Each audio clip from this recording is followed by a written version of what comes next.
Okey. Okey, kita akan mula record dan kita akan lihat okey, berkaitan dengan kepentingan. Apa itu kepentingan? Kepentingan itu bermaksud manfaat ataupun juga faedah, benefit. Benefit. Okey, tentang telekomunikasi di Malaysia. Apakah benefitnya? Baik. Antara kepentingan telekomunikasi di Malaysia, okey, paling penting, paling basic, paling kita berhenti sekejap untuk menghormati azan asar. Kita berhenti sekejap untuk menghormati azan asar. So kita sambung selepas. Kita teruskan pada petang ini dengan kalau kita lihat iaitu berkaitan dengan kepentingan telekomunikasi di Malaysia. Baik, apakah kepentingan dia? Apakah manfaat, faedah ataupun benefit daripada telekomunikasi di Malaysia? Iaitu yang pertama sekali, kepentingan telekomunikasi adalah untuk apa? Yang pertama, paling penting, dapat berhubung dengan sesiapa sahaja di seluruh dunia dengan mudah. So ini nombor satu. Ini kepentingan nombor satu ya. Dapat berhubung dengan sesiapa sahaja di seluruh dunia dengan mudah. Itu pertama. Yang kedua, iaitu dapat kalau kita lihat dapat meningkatkan integrasi dan perpaduan negara. Maknanya kita dapat meningkatkan hubungan yang baik antara negeri dengan negeri dan juga dapat menyatukan perpaduan kaum. So itu yang kedua. Itu dia punya yang kedua. Yang ketiga, pengurusan. Yang ini yang ketiga pengurusan dan pentadbiran negara akan menjadi lebih sistematik dan teratur. Kerana dengan penggunaan telekomunikasi ini, maka segala mesej, segala arahan, segala perintah, segala perancangan dapat dijalankan dengan mudah, dengan lancar. Jadi pengurusan dan pentadbiran negara akan lebih sistematik. Dan yang keempat, iaitu kalau kita lihat yang keempat, peluang pendidikan lebih luas dan menjimatkan kos melalui e-pembelajaran.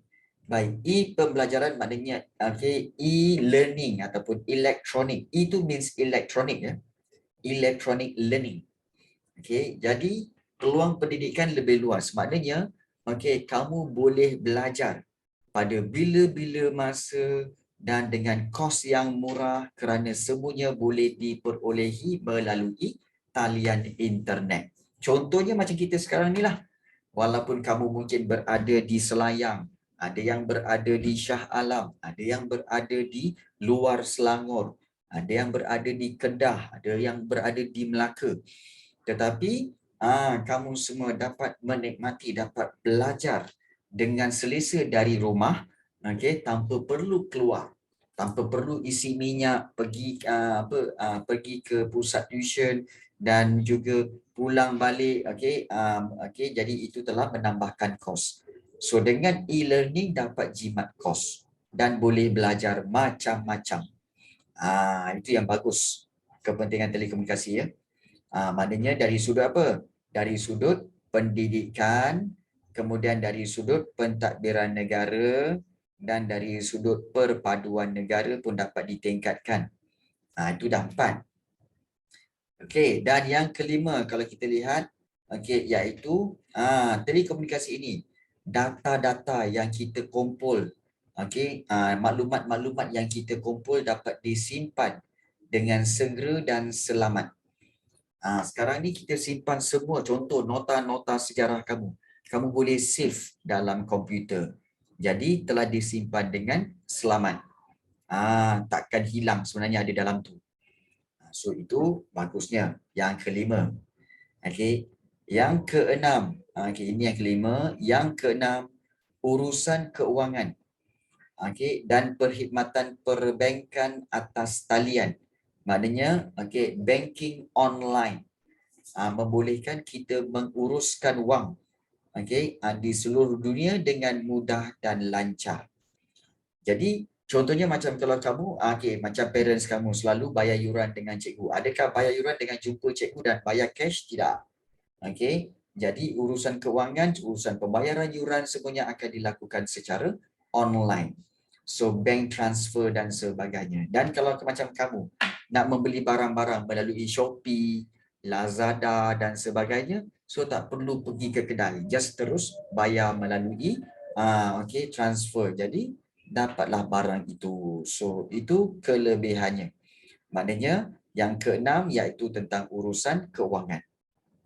Yang ketujuh, pelbagai maklumat dari seluruh dunia dapat diperolehi dengan melayari internet. Kamu nak tahu apa? Mungkin kamu ni banyak pertanyaan. Saya nak tahu tentang black hole. Saya nak tahu tentang apa yang ada dalam perut bumi. Katanya perut bumi ni ada dunia lain. Ada yang nak tahu tentang betul ke bumi ni flat. Seperti kata kumpulan-kumpulan yang flat earth tu kan.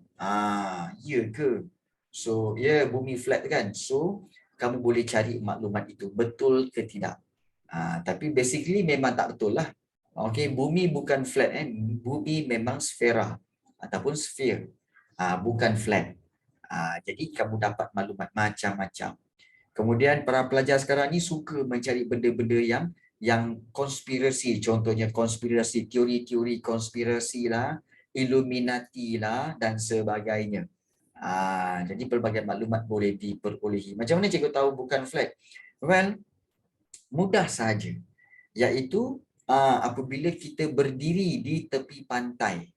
Bila kita berdiri di tepi pantai, kita nampak tak kapal? Kapal yang datang, dia akan nampak dari sikit dia akan nampak muncung dia dulu. Kemudian nampak dia punya serombong kapal dia dulu. Kemudian baru nampak bodi kapal tu sedikit demi sedikit. Kenapa macam tu? Kerana bumi tu bulat. So bila kita berdiri kat sini, maka kapal tu datang daripada sini. So kita akan nampak kapal tu sedikit demi sedikit. Maknanya nampak daripada atas. Kemudian barulah keseluruhan kapal kita nampak. Maknanya itu bukti bahawa bumi kita melengkung. So kalau melengkung maknanya apa? Dia bulat. Dia tak flat. Jadi senang sebenarnya. Dan kalau nak sekarang ni lagilah kita boleh tengok dalam Google Earth. Kita tengok sendiri bumi kita bulat macam tu. Kita dah tengok bumi kita bulat macam tu. So tak ada alasan sebenarnya untuk menyatakan bahawa bumi ini flat. Bukan. Tapi Google Earth boleh tipu. Ya, Google Earth boleh tipu. Tetapi kalau kita tengok kita sendiri berada di tepi pantai, kita perasan keadaan begitu, kita tahu bahawa bumi ini melengkung. So kalau melengkung mestilah ianya bulat.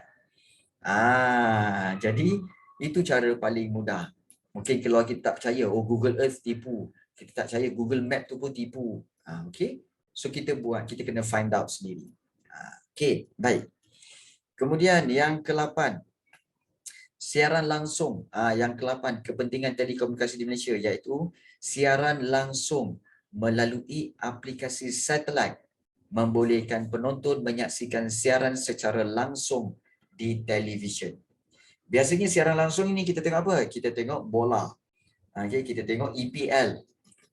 English Premier League. Kita tengoklah Liverpool melawan dengan siapa. Kita tengok Manchester United menentang siapa.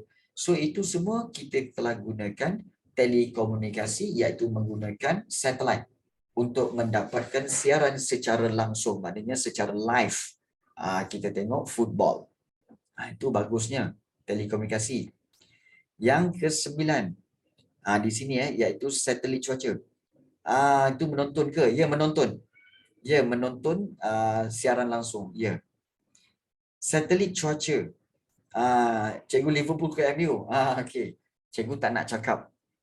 Cikgu Liverpool ke MU? Cikgu tak nak cakap. Cuma cikgu boleh cakap, you'll never walk alone. Kecewa. Dah tahu dah tu.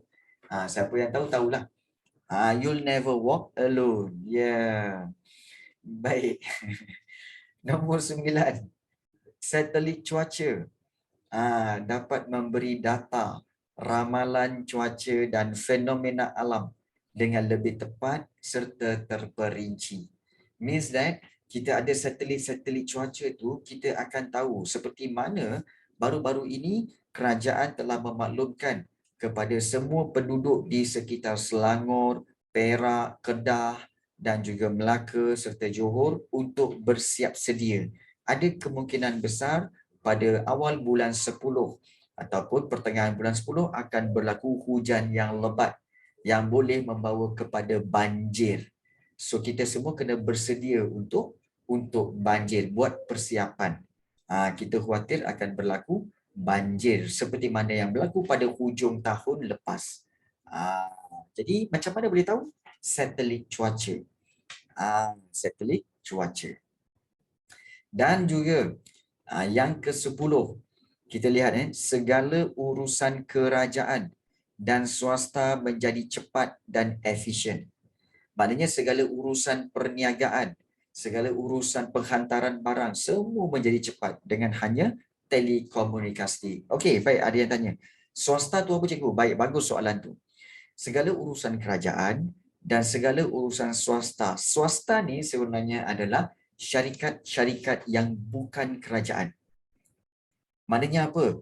Contoh kalau kamu tengok dekat luar rumah kamu, kedai-kedai runcit, pejabat-pejabat IKEA, kemudian pejabat-pejabat perniagaan, pejabat-pejabat bapa kamu yang bekerja dengan syarikat-syarikat. Itu semua swasta. Itu semua swasta. Yes, dia katakan sebagai private. Yes, private. Kalau yang government ni seperti sekolah, hospital, kemudian juga seperti pejabat-pejabat kerajaan, itu adalah kerajaan. Tapi kalau swasta, semua jenis perniagaan, kedai mamak swasta, kedai runcit swasta, IKEA swasta, Maxis, Celcom tu semua swasta. Kedai Aceh swasta. Apa lagi? Kedai Dobi, semua perniagaan itu adalah swasta. Ataupun private. Jadi itu perbezaan antara urusan kerajaan dengan urusan swasta. So, segala urusan akan menjadi cepat dan efisien kerana adanya telekomunikasi. Dan paling penting yang ke-11, iaitu dengan telekomunikasi dapat mengeratkan silaturahim. Di mana kita dapat menghubungi rakan-rakan kita, ibu bapa kita, datuk nenek kita yang jauh dan kita dapat eratkan hubungan. Silaturahim itu maknanya hubungan persaudaraan. Jadi inilah kepentingan telekomunikasi. Banyak tak kepentingan dia? Banyak kan?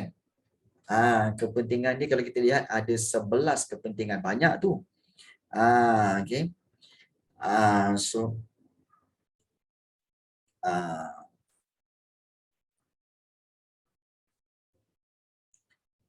sekejap kena ingat semua ke? Tak perlu. Tak perlu ingat semua, tapi ingatlah beberapa yang penting. Ya, Amal Qawi. Baik, ini kepentingan dia. Namun begitu, kalau kita lihat, namun begitu, ada kesan telekomunikasi. Biasanya ada berapa dalam exam keningan? Baik, bagus soalan tu. Baik, mungkin kepentingan telekomunikasi, banyaknya cikgu, ada 11, nak kena ingat semua ke? Tak perlu. Ingatlah 8 cikgu. Kalau cikgu lah, kalau cikgu ingat 4. 4 atau 5. Kenapa? Sebab, contohlah, contoh. Cikgu padam dulu. Ada yang tanya, berapa banyak kepentingan yang kita kena ingat, cikgu? Kepentingan yang kita kena ingat sebenarnya bagi cikgu adalah 5 ataupun 4. Contohnya, cikgu akan ingat seperti dapat berhubung dengan sesiapa saja, itu 1. Kemudian cikgu akan kata peluang pendidikan lebih luas, 2. Data dapat disimpan dengan segera dan selamat. Kita boleh choose mana-mana yang kita nak ingat. Ya. Kemudian urusan keuangan. 4. Dan juga pelbagai maklumat dari seluruh dunia dapat diperolehi. Kenapa cikgu pilih 5 sahaja? Kerana kalau katakan soalan tu 10 markah lah, maksimum 10 markah. So cikgu akan ambil 5 ni dan cikgu akan tambahkan huraian. Cikgu akan buat huraian sendiri. Macam mana nak buat huraian cikgu? Senang saja. Iaitu kalau katakan yang ini fakta, ini jadi fakta dapat berhubung dengan sesiapa sahaja di seluruh dunia. So H, cikgu akan buat huraian iaitu sebagai contoh, rakyat di Malaysia dapat berhubung dengan penduduk-penduduk di sebelah di kawasan Eropah ataupun di kawasan Asia ataupun di kawasan Amerika. Itu contoh. Contoh juga kita boleh jadikan sebagai huraian. Dah dua dah. Kemudian, ambil fakta ni. Peluang pendidikan lebih luas dan menjimatkan kos melalui pembelajaran. So, huraiannya, saya dapat, kita kata, para pelajar dapat ikuti kelas secara atas talian. Dari mana-mana sahaja, dan di mana-mana sahaja dan pada bila-bila masa. Itu huraian. Cikgu, GeoEssay maksimum markah 10 ke? Ya. Maksimum pun 10. Itu pun jarang lah. Biasanya 8 je. Maksimum memang 10. Kemudian cikgu akan ambil fakta. Data dapat disimpan dengan segera dan selamat. Ini fakta. Kemudian bawahnya cikgu buat huraian. Data dapat disimpan seperti data maklumat pelajar. Sebagai guru, maklumat pelajar, maklumat ibu bapa dapat disimpan dalam komputer. Dengan selamat dan boleh digunakan semula pada masa hadapan. Itu huraian. Kemudian urusan keuangan dan perkhidmatan perbankan atas talian. Ini fakta.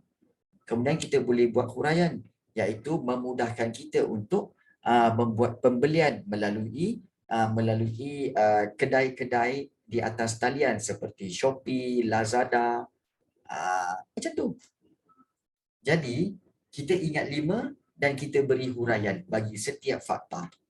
Itu lebih mudah berbanding kamu nak ingat semua fakta.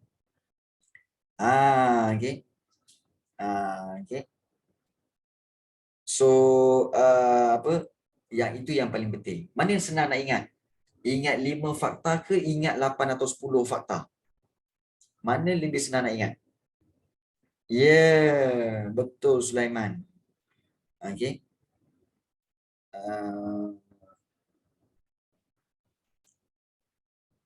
5 lah. Ya, betul 5. Okey. So, lebih mudah. Lebih mudah ingat 5. Ya, macam tu cara dia. Okay. So, ini memudahkan. Macam tanya mana satu lagi banyak. Macam tanya mana satu lagi banyak. Lagi banyak apa? Okay. Ya. Exam akhir tahun saya pada bulan 9. 5 ke 10? Of course lah 5 kan. Cikgu, exam akhir tahun saya pada bulan 9, cikgu. Oh ya ke? Awalnya. Bulan 9. Ini dah bulan 9 dah ni. Dah nak habis bulan 9. Bila masanya kau punya exam ni? Kan? Kau ni okay.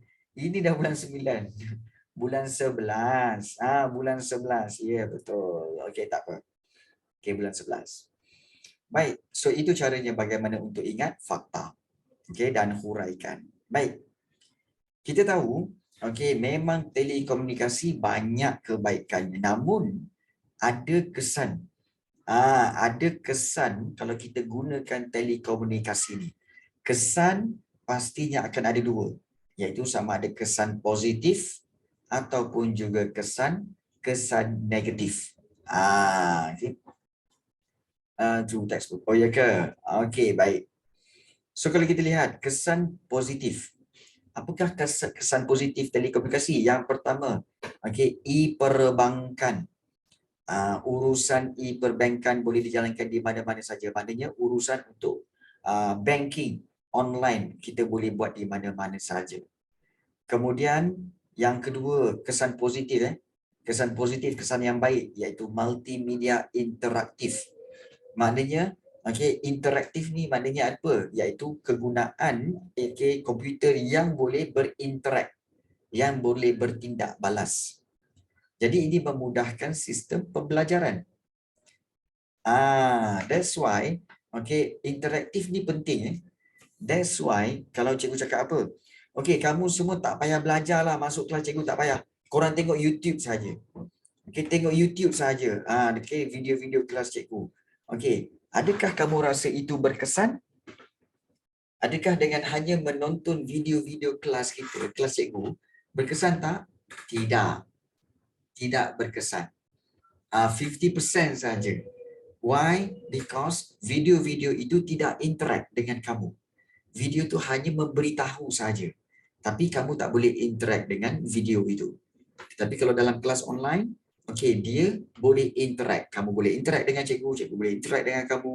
So, ini menjadikan pembelajaran lebih berkesan. So, itu yang dimaksudkan dengan multimedia interaktif. Okey, interaktif. So, itulah kesan positif. Okey, telekomunikasi, iaitu multimedia interaktif. Baik. Kemudian yang ketiga iaitu telesidang. Okey, telesidang okey, interaksi maya, maknanya kita boleh buat teleconference, boleh buat meeting serentak secara online. Itu yang bagusnya. Okey, perkhidmatan telekesihatan.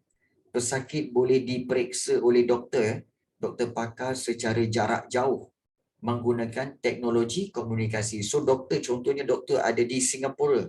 Okey, doktor ada di Singapura, pesakit ada di Malaysia. So doktor di Singapura kata, okey, okey, jalankan kamera tu, saya tengok daripada sini. So tengok, oh ini. Okey, sila okey, buat pembedahan dan tengok dalam tu ada apa. So doktor daripada Singapura boleh tengok. Okey, perjalanan. E means electronic. Yes, E means electronic, betul. E pembelajaran means e-learning. E-learning. E-learning. Macam kita buat sekarang ni, e-learning lah. So e-boy, electronic boy. Ada ke electronic boy? Okey. Baik. Kemudian seterusnya iaitu e-kerajaan, e-dating. Betul, electronic dating. E-kerajaan, electronic government. So rakyat dapat berurusan dengan agensi kerajaan secara lebih mudah dan cepat. Segala urusan kerajaan kita boleh berurus secara telekomunikasi. E-dagang. Okey, maknanya e-trading ataupun kita kata e-commerce. Perkhidmatan dan jual beli atas talian. Online je, jual beli atas online saja. Dan dan peluang pekerjaan. Kesan positif seterusnya iaitu membuka peluang pekerjaan di mana perkembangan pesat dalam pelbagai sektor mewujudkan banyak peluang pekerjaan. Dan kesan positif seterusnya iaitu dunia tanpa sempadan, iaitu maklumat dapat diperoleh dengan mudah dan cepat melalui internet. Sebab itu kan kita pernah berjalan kita nak tengok kutub utara, kita pergi ke kutub utara, kita tengok pokok-pokok kat sana, kita pergi tengok ais kat sana kan. Jadi sekarang ni dunia tanpa sempadan. Kita boleh pergi mana-mana di seluruh dunia dan dapat maklumat dengan mudah.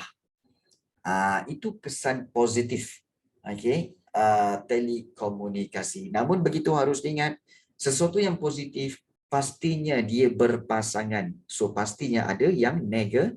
Negatif. So apakah yang negatifnya? Iaitu kesan negatif telekomunikasi. Ini hati-hati. Tengok betul-betul Kesan negatif telekomunikasi iaitu maklumat berunsur negatif, seperti maklumat-maklumat negatif seperti keganasan, hasutan dan kabar angin. Ini sukar ditapis. Maknanya apa? Maknanya sesuatu maklumat yang berunsur apa? Ganas. Ugutan-ugutan, hasutan, maknanya untuk mencetuskan pergaduhan. Maklumat-maklumat ini sukar untuk kita filter. Kabar angin. Kabar angin apa kita kata kabar angin, something yang kita kata tidak tahu betul atau tidak. Gossip. Yes, gossip. Gossip memang sukar untuk ditapis. Ada kalau dalam contohnya kan, dekat Facebook ke kat Twitter ke, tiba-tiba Kuhan bagi tahu dekat Twitter bahawa sebenarnya Santosh Das ni sebenarnya adalah seorang pelajar lelaki yang tak cukup handsome. Sebenarnya dia ada mengambil ubat dan juga drugs. Contoh dia ambil ubat yang tak betul, ubat batuk contohnya. Dia bagi tahu dan dia membuat kabar angin di Twitter. Dah satu sekolah semua dah tahu, oh Santosh Das, oh rupanya kamu ni melakukan aktiviti negatif ya. Santosh Das kata, mana saya tahu, saya tak buat pun. Oh, ini ada orang yang telah buat gosip dekat Twitter. Jadi Santosh Das kata, susahnya nak halang berita ini daripada tersebar. Okay, so berita itu akan jadi viral. So maklumat-maklumat negatif macam ni susah nak ditapis.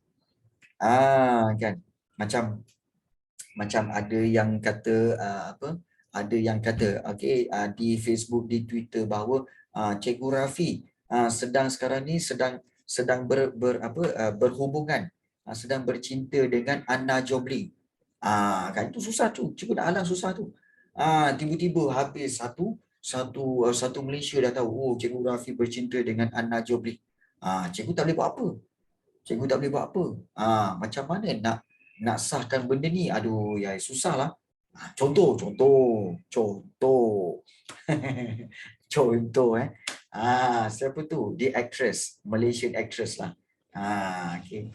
So Malaysian actress. Itu contoh, jangan pula geli geleman pula. Ya.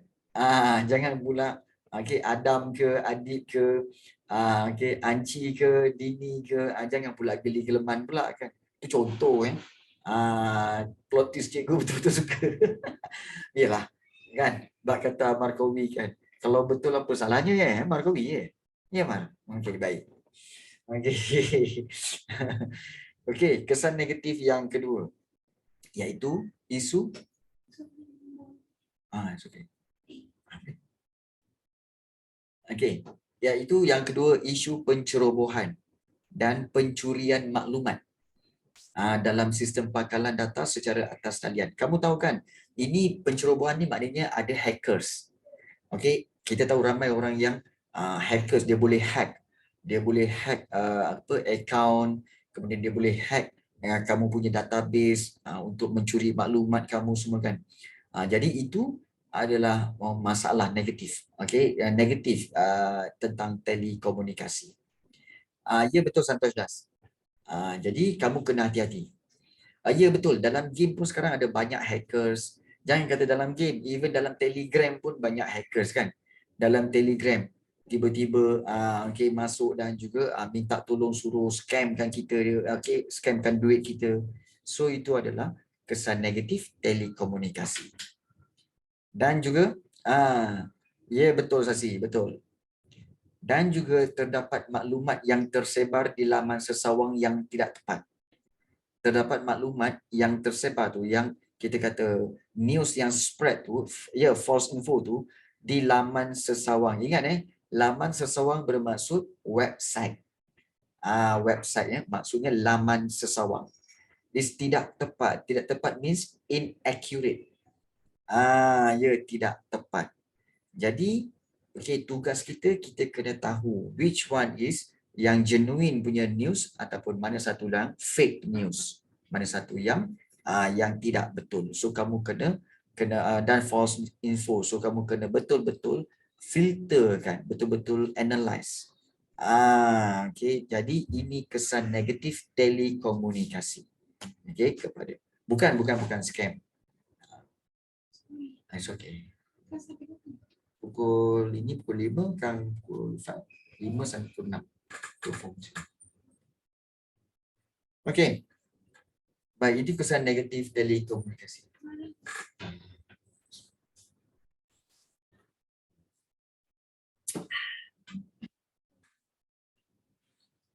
Okey. Baik, so itulah dia tentang berkaitan dengan kesan positif dan kesan negatif telekomunikasi. Okey. Jadi hari ini apa yang kita pelajari daripada daripada topik ini? Yang pertama kita telah lihat tentang kepentingan telekomunikasi. Kemudian Yang kedua, kita telah lihat kesan positif dan juga kita telah lihat tentang kesan negatif. Jadi, okey, pada pendapat kamu, apakah sebenarnya, okey, bagi kamu, adakah telekomunikasi ni, okey, lebih banyak kebaikan atau lebih banyak keburukan?